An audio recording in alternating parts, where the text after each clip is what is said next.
Hi guys, nagsabaw pala ako guys. Naglagay na pala ako ng sinigang North cubes, sinigang North. Ayan guys, nilagay ko na guys. Di ko na video, nakalimutan ko guys. Guys, ito yung mga ingredients natin ilalagay sa sabaw guys.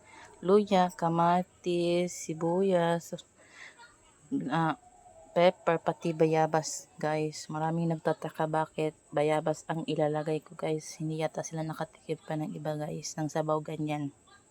Ilalagay na natin to guys. Ayan guys. Ilalagay na natin yung isda guys. Ayan. Ayan. At ilalagay na natin yung patola guys. Hindi ko alam anong lasa niyan kasi bakit may patola pa eh. Ayan, patola guys.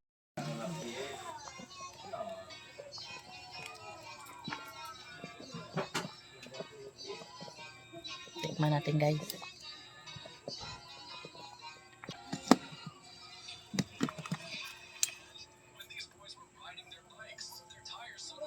Landagan natin yung konting panglasa. Ito, okay na to guys. Makulo-kulo na. Okay na.